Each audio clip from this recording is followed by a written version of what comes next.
So this morning, good morning everybody, and like Wendy was saying, I recognize quite a few of you logging in. Some of you are familiar with what we're about to go over, some of you are not. It's basically just a quick overview of the Autodesk account, because as you know, they're constantly changing it, constantly updating it, and within the month there'll probably be new things that we've got to learn anyway.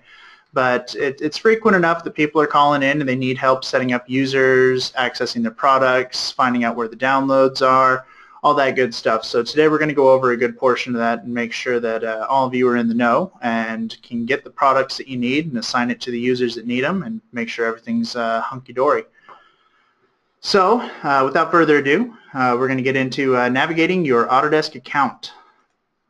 So on the agenda today, we're going to be looking at the login methods, product information, product downloads, user management, devices, reporting, billing and orders, and then given time we'll be looking at the advanced support options at the end as well. So first things first, we'll be taking a look at the login methods. And login accounts come in three flavors. You got your contract manager, so those that are doing the purchasing. You have your software coordinator, which by default is the same as the contract manager. However, you can assign it to different users depending on if you need people to manage a certain product, if you need people to manage maybe a contract with multiple products, what have you. So the contract manager, as you can see here between the two, both the software coordinator and the contract manager are able to see your product information, that's serial numbers, product keys, any extra information such as billing and orders, that kind of thing. Both the software coordinator and the contract manager are able to see product downloads, those that are assigned, user management, network license management, that's both the network license manager and generating your own network license file. The only major difference between the two accounts is the contract management and managing of software coordinators is something only the contract manager sees. The third account that I mentioned earlier is specifically your user account, and those are those that you set up to access products. And with the user account, they are only able to see product downloads if you assign them, and that is about all that they have access to. Otherwise, they'll just see the same free apps that anybody who has an Autodesk account can see. So next up, when you first log into your Autodesk account, you'll land on the products and services page. And this is probably familiar to a good portion of you. The products and services is pretty much just that. You scroll through, you can take a peek at all your different products, all the different cloud services, and this is also the location where you'll locate download methods and your serial numbers and product keys. So for this case, we scroll down to AutoCAD, and we open up AutoCAD by clicking on that blue arrow just to the left of the name. It's a little drop-down arrow, and in here you'll see your serial numbers listed down below, along with just a second, I'm thinking I grabbed an outdated one second guys, sorry about that. I got my Autodesk account pulled up right here for you, but some of those numbers need to be blocked out so I don't get in trouble.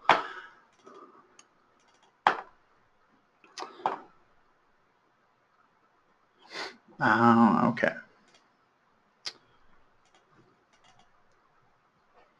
And back to it. Alright, so we're into AutoCAD, and we are looking at our download section, and also just below the number down, or just below the version number down here, we also see the downloads.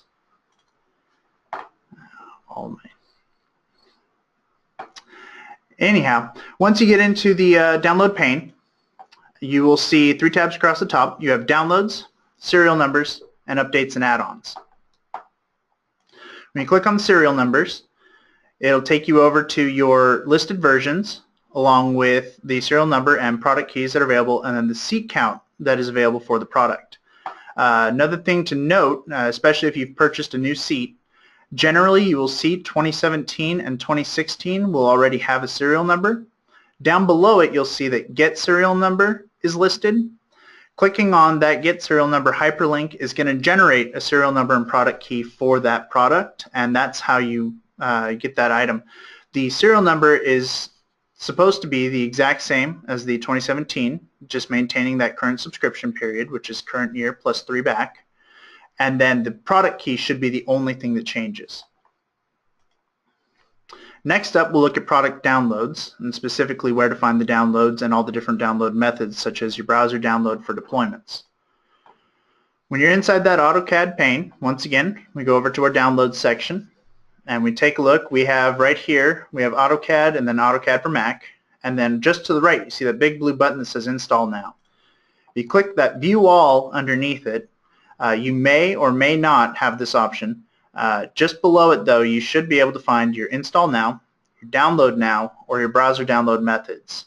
The Download Now is fastest, as they say. Well, it's faster than the browser download, and it's going to download a little executable that should then launch another download, specifically pulling down the product that you've selected. The browser download is going to pull down multiple parts, and will then, once it's completed, start an extraction process and install the full media. The Install Now is purely an install, so it's going to download and install your product at the same time. So while it may be the fastest way to do so, any interruption in that internet connection, you're going to have some issues. So we generally recommend either the Download Now or the browser download method. Now, once you have your product downloaded, some people like to put their updates and any add-ons such as service packs, extensions, that kind of thing, into their deployments and or have it available so that they can just install it from a thumb drive. You'll find this in the Updates and Add-ons tab up on the right-hand side when you go into that product download. It's specifically going to be for that product, and this is where you'll find all those pieces. And once again, you'll see just to the side, you have the big blue button. In this case, it says Browser Download. So you're going to be bringing down that full media so you can use it for install. The more options beneath, you can do a quick install now if it's just a one-off for the computer that you're at, or you can use the Download Now method if you choose. Now, one more trick for those of you, you might have heard me say it, sometimes you'll see that Install Now option and the more options underneath with the Download Now or the browser download. Other times, you're only going to have that Install Now option. The trick then is to scroll to the very bottom of your product list, and down at the very bottom you'll see this Download Products button underneath the Download Other Autodesk Software. When you click on this button, it's going to take you to a new download page. This download page is similar to the virtual agent, if any of you have used it, and you'll find all of your different products and the product version years in this area. By clicking on a product version year, such as in this case AutoCAD 2017, we now see AutoCAD 2017 for a 32-bit system, for a 64-bit system, and then AutoCAD for Mac. Once again, you have that button off to the side next to the Install Now. That'll give you your option for Install Now, Download Now, Browser Download, or in case you need a refresher, a quick Help Me Decide button will go through the benefits of each. By default, most of them are going to go to Install Now. You can change this by looking down that bottom left-hand corner where it says Download Preference. You can change your download preference to Install Now, Download Now, or Browser Download to save yourself a few clicks if you're downloading a lot of product. So when downloading, good best practice is going to be to disable any pop-up blockers on your web browser. Just in case you're doing a browser download method, it's going to pull down multiple files, and if that pop-up blocker is up, more often than not, you're only going to get one, and it's not going to do the install. Next up, disable your antivirus. Just to be safe, make sure nothing's blocked, make sure you're not missing any files, make sure that when it goes to install, it's installing completely as well. And then finally, this is most notable when it comes to the Install Now method, or if you're doing any installs from your desktop app, disable your user account control notifications. So that's in your control panel, and it's just user account control, and you'll disable that notification that comes up to say yes or no to let a program make changes to your computer. Sometimes that prompt doesn't necessarily show up, especially with silent installs, and if you don't see the prompt, you're just going to be sitting there waiting for an install that's never going to complete. So after product downloads, we're going to look at user management, and pardon me if I'm moving too quick. We will have time for questions at the end, so just jot them down if you have them. So user management is over on the left-hand side of the window.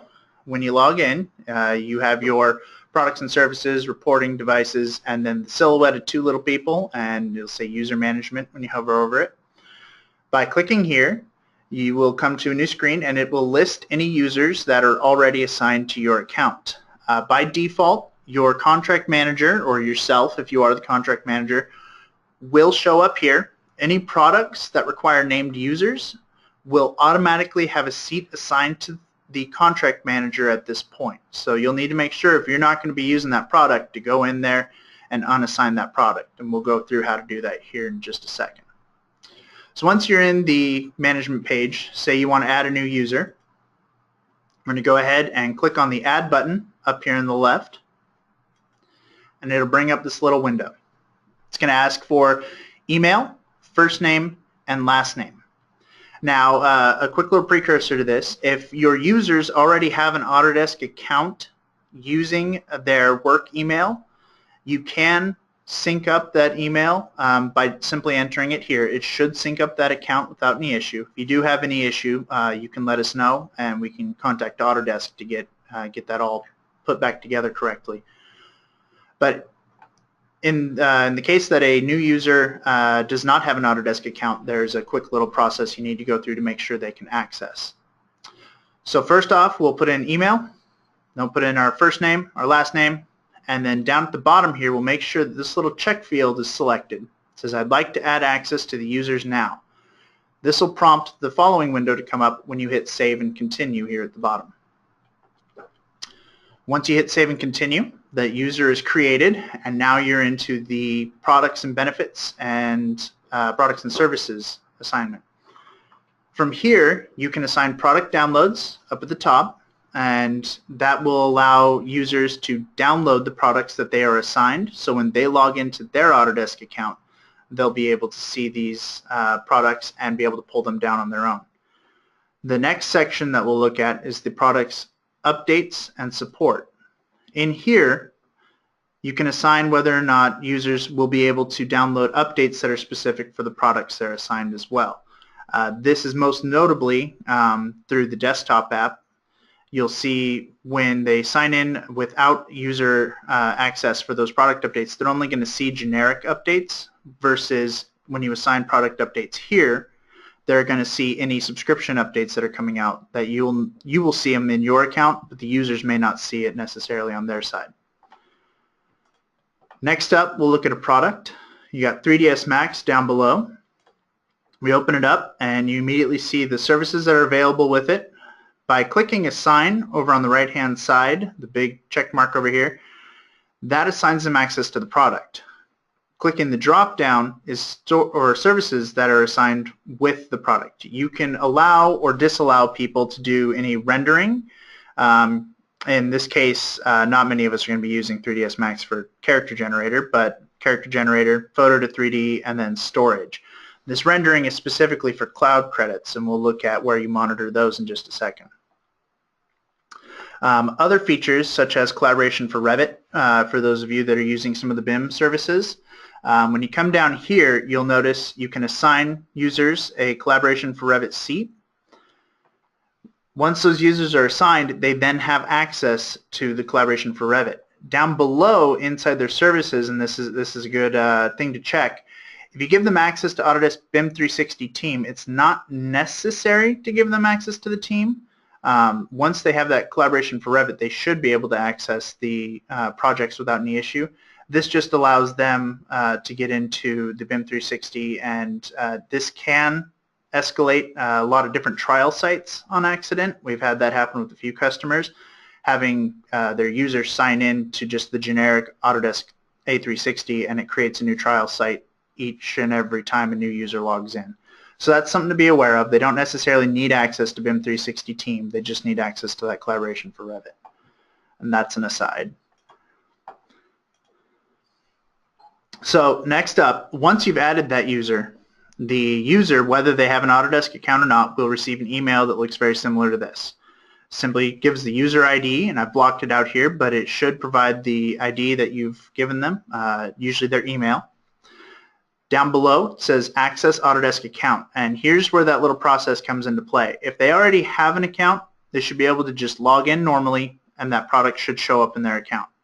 If they don't have an account, and this is their first time accessing, you'll need to click this little Forgot Your Password section just below, and then they'll have to do a quick password reset. There's no default password for an Autodesk account, and so this is the only way to make sure that they're able to get in. Otherwise, they have their login, but they have no password to get in. Once they're in, they should see all of their products listed that you have assigned. If they're not seeing the products or anything like that, once again, go ahead and let us know. We can contact Autodesk. It's frequent that there's synchronization issues or something like that in the background, and it's a big system. Things happen. So just a quick reminder, contract admin, you will automatically have a seat assigned to you when that product is purchased. If you're not going to be using it, make sure you go into that field and remove that seat from yourself. New Autodesk user accounts, they'll get that email, they need to reset the password, and then existing Autodesk accounts, they should be able to see the products just by logging right in. Again, if they don't, let us know. Next up, you'll see devices. So on the left-hand side, just below the reporting, you'll see the blue tablet, laptop, or tablet, desktop, and cell phone symbol. It's the devices pane. And in here is listed all the different devices that have had an activation for one of your serial numbers on it. Now, the downside to this is you don't necessarily see what products have been activated. This is simply a list of what computers or what devices have had activations or access on them. By clicking on the settings up on the right-hand corner, this little gear symbol, you can then go in and assign default access for products for certain devices, and then default access for updates and add-ons. So say you don't have a user set up just yet, or you don't have a named user subscription seat, so that they don't need to have a seat assigned to access, and you still want to restrict what computers or devices are getting installs done on them, this is the area that you'll do so. You can do only selected, and then you can add those device names as is necessary.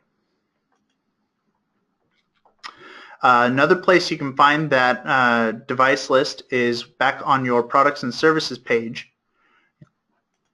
You'll find access control when you do that little drop down next to the serial number and product key. And in here you can then again select make available to all devices, no devices, or only a select few devices. So it's just an added layer of protection if you're looking to make sure that only certain people are getting assigned and you don't necessarily have that option for user management. Next up comes the reporting. The reporting is extremely useful if you are using cloud services. So cloud services are for your cloud credits for rendering and getting into the more of the cloud features in that way. You can assign different users the ability to render, such as we saw in 3ds Max earlier, and when they're assigned that access to render, they are automatically set up as a cloud credit user. And those cloud credits, they automatically, each individual user on subscription gets 100 free cloud credits. After that point, they will then be pulling from the pool of credits that you have purchased, and you need to make sure and assign each user access to those contracts. And that's specifically under the product and then rendering or cloud services as it shows up. Next up, if you hit By Users over here on the left, you can see each user that is currently using or has used the cloud credits. It'll show you their individual use, and then it'll show you their shared contract use here on the right. And as you can see in our case, we got a lot of people using those individual credits, but we don't necessarily have anybody on the shared just yet. Next up is the billing and order section. The billing and order section is specifically for monitoring contracts. This section is only going to show up to contract managers. When you're in here, this allows you to select your contract by clicking See Details just underneath. And then in here, it's going to tell you the amount of products you have, how many seats are available, what your support level is, and then all your other pertinent information down below. Any cloud credits that are available, what have been used, who the contract manager is, company location, and then expiration for the contract. Down below, it gives a breakdown of the products and services, how many seats are available. By opening those products, you can then look at the current cloud credit usage. You can look at what users are assigned and get into that further detail down there. And it looks like we are going to have time for some advanced support down here. So advanced support, very few people have this. You'll note it back up here under your support level. It'll tell you whether you have web support, phone support, or advanced support. Advanced support is simply offered by Autodesk, and it's a method to contact them directly and not necessarily have to work your way through the forums to get any results on questions you may have. When you're in your Autodesk account, up in the upper right-hand corner, you'll see that support option next to your name where you log in and log out. By clicking on that support option up there, you're able to see Browse Support and Learning or Contact Us necessarily. If you do currently have advanced support, you will see another field down here that says View My Support Cases. By clicking on the View My Support Cases, it's going to take you to a new window. It's going to look something like this, and pardon the pixelation, it's a little fuzzy. But you will here then be able to create a case and then view any cases that you currently have open. Selecting a case type and walking through that process is relatively straightforward.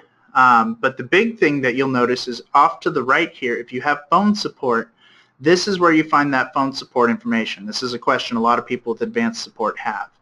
The phone support is right here. You have an Express Service ID, and that tells you what your ID is when you enter it. And then you have two phone numbers listed, one for Autodesk Smoke, it looks like, and then one for all other products. The all other products is going to be the phone number you're accessing, and you just need to make sure that you have both the Express Service ID, and sometimes they'll ask for the account number. That's not necessarily always true. But this is where you find that phone information. This is how you get that representative on the phone. I know a lot of you have had that question, and it's just good to get it out there for you. Otherwise, that's the end of my little spiel. Well, we're going to go ahead and wrap up today's webinar. We didn't keep you too long. So thank you so much for joining us. We appreciate it. We'll have the recorded version up here by Monday morning, and so that you can review any pieces that you might, that Paul may have went through a little bit quickly on. And we'll see you on the next one.